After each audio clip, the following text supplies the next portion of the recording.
What's up everybody, it's your favorite gay-looking straight boy Hunter Avalone here, back with another video.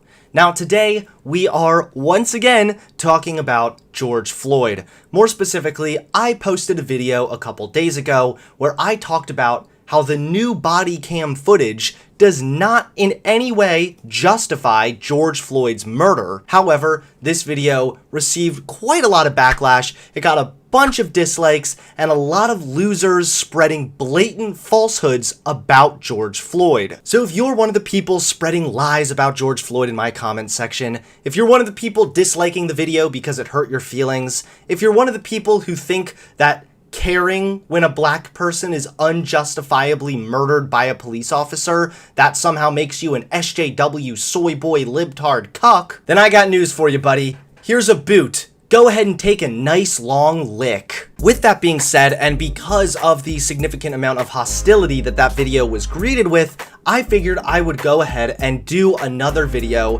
this time debunking the top 5 myths about George Floyd.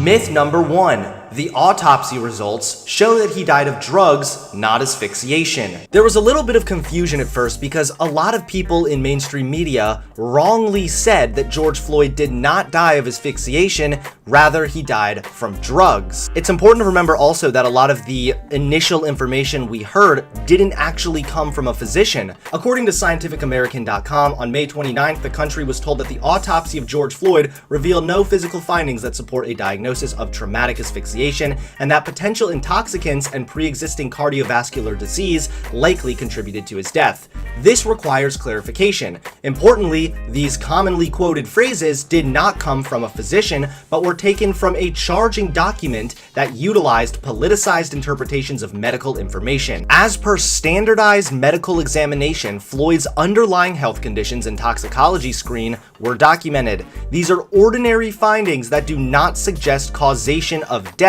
yet headlines and the May 29th charging document falsely overstated the role of Floyd's coronary artery disease and hypertension, which increased the risk of stroke and heart attack over years, not minutes. It's also important to remember that asphyxia does not always demonstrate physical signs. So I understand some of the confusion, the media got this wrong, but all of this shit that we were hearing about the cardiovascular disease or the intoxicants in his system, that was just standard procedure when conducting an autopsy. It did not suggest Floyd's cause of death. Ultimately, the initial report overstated and misrepresented the role of chronic medical conditions, inappropriately alluded to intoxicants, and failed to acknowledge the stark reality that, but for the defendant's knee on George Floyd's neck, he would not be dead today. By Monday, June 1st, in the context of widespread political pressure, the public received 2 reports, the preliminary autopsy report commissioned by Floyd's family by private doctors, and shortly thereafter, a summary of the preliminary autopsy from Hennepin County Medical Examiner's Office. Both reports stated that the cause of Floyd's death was homicide, death at the hands of another. Here's another article talking about how 2 different autopsies both found George Floyd died of homicide. They may differ on some key details, but again, it was homicide. George Floyd was murdered by police. One report said he did die from asphyxiation, and then the second report gave a little more detail. They said that he died of cardiopulmonary arrest, complicating law enforcement subdual, restraint, and neck compression. So 2 different autopsies, although they may differ on some details, George Floyd died by homicide. That is conclusive, that is an objective fact, and the claims that the autopsy actually revealed that he had drugs in his system or died of some kind of cardiovascular disease is wrong. It wasn't actually from a physician, it was from an overstated report. Myth number 2. George Floyd was high on drugs. Another common myth that gets repeated quite a lot and that I saw so many times in my comments section on my last video is that George Floyd was actually just high on drugs. Whether the officer was there or not, George Floyd was already dying because he had overdosed on meth and fentanyl, and that's why he was resisting arrest and acting paranoid and, I don't know, all kinds of delusional conclusions that, again, are not supported by the facts. Mr. Floyd had a negligible amount of drugs drugs in his system, 19 nanograms per milliliter of methamphetamine and 2.9 nanograms per milliliter of THC, the major psychoactive ingredient in marijuana. Those numbers suggest he hadn't used them in at least several hours, maybe a day. This article also details how THC from marijuana would not cause somebody to act violent. It might, however, contribute to a bit of paranoia depending on how much THC he may have taken. So did George Floyd have drugs in his system? Yes, and that's unfortunate, that's sad. We should be working to help people who are suffering from drug addiction.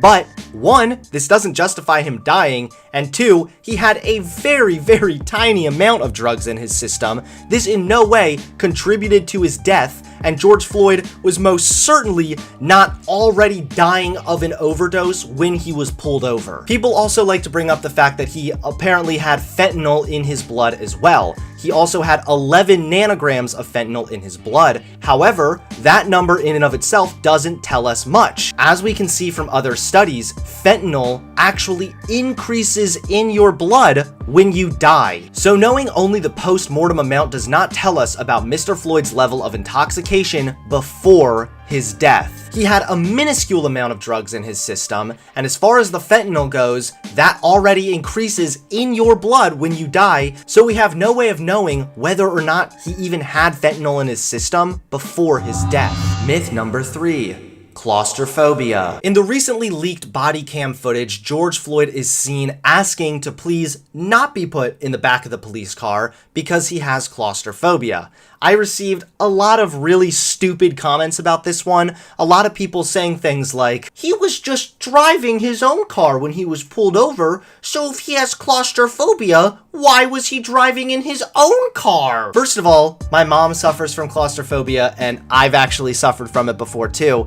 Do you really think people with claustrophobia can't fucking drive? Claustrophobia is about being forced into a small space where you feel trapped. Not to mention, claustrophobia is a situational phobia triggered by an irrational and intense fear of tight or crowded spaces. So it's quite possible that George Floyd was fine driving his own car, but when he was pulled over, had a gun pointed at his head within seconds, wasn't told why he was being detained, that may have contributed to his situational claustrophobia, resulting in him having the panic attack and acting really anxious and sporadic. Many situations can trigger claustrophobia. Triggers may include being in a small room without windows, riding in an airplane, or small car. So when George Floyd said he has claustrophobia and that was why he was scared to get in the back of the car, this by no means is debunked by saying, well, George Floyd was driving his own car. And George Floyd's claustrophobia actually contributes to the next myth that I'll be debunking. Myth number 4. George Floyd said he couldn't breathe before he was on the ground. After the police refused to listen to George Floyd when he tried to express that he has anxiety, he has claustrophobia, he didn't want to be put in the back of the car, he was willing to get on the ground if possible.